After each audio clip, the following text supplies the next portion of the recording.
Assalamualaikum warahmatullahi wabarakatuh. Baiklah, pada kesempatan kali ini kami dari kelompok 4 akan menjelaskan mengenai how unethical are you. Nah, di sini pada mata kuliah Etika Bisnis dan Profesi ini diampu oleh 2 orang dosen. Yang pertama Ibu Dr. Elvira Lutan, MSI AKT, dan Bapak Dr. Rahmat Febrianto, MSI AKT. Nah, di sini kelompok 4 terdiri atas 3 anggota. Yang pertama, Azni Sri Maidila Aziz, Lisa Novianti, dan Nadia Fadila. Kita langsung saja pada latar belakang penulisan paper. Di sini, pada paper ini menjelaskan bahwa kebanyakan manajer sangat percaya diri bahwa mereka dapat berperilaku etis dan tidak memihak.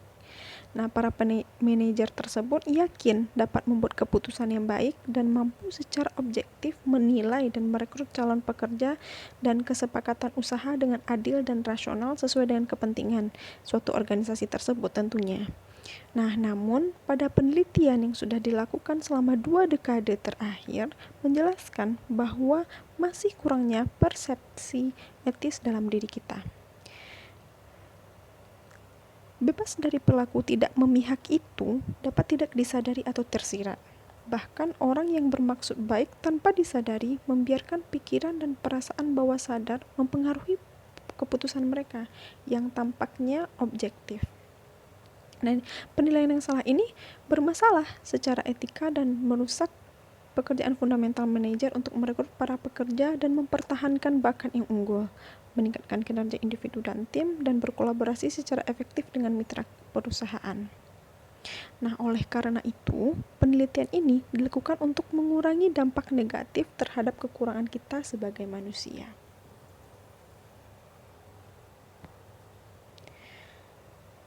Kemudian tujuan penulisan paper ini sendiri terdapat 4 sumber terkait pengambilan keputusan yang tidak etis, yang tidak disengaja. Contohnya saja, prasangka yang muncul dari keyakinan bawah sadar, kemudian prasangka yang berpihak pada kelompok sendiri, prasangka yang berpihak pada diri sendiri, dan prasangka yang berpihak pada pihak yang menguntungkan pribadi.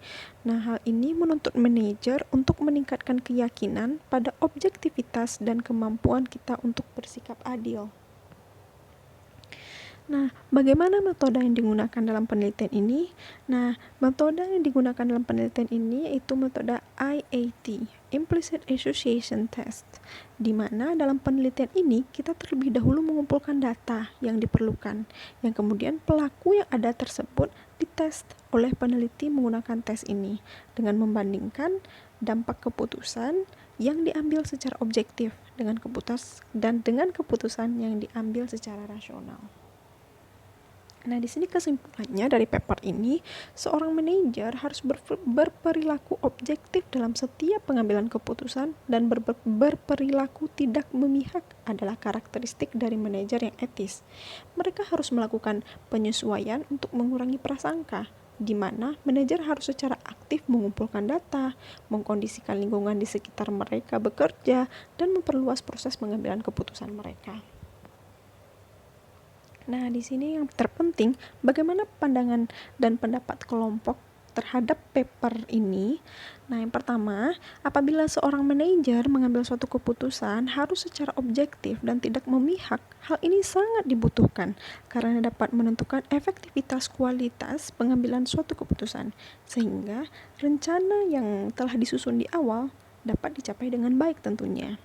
Nah, kemudian pentingnya seorang manajer memiliki pola pikir yang bebas di sini dalam artian tanpa membedakan ras ataupun suku, yang mengakibatkan seorang manajer membuat keputusan berdasarkan objektivitasnya saja.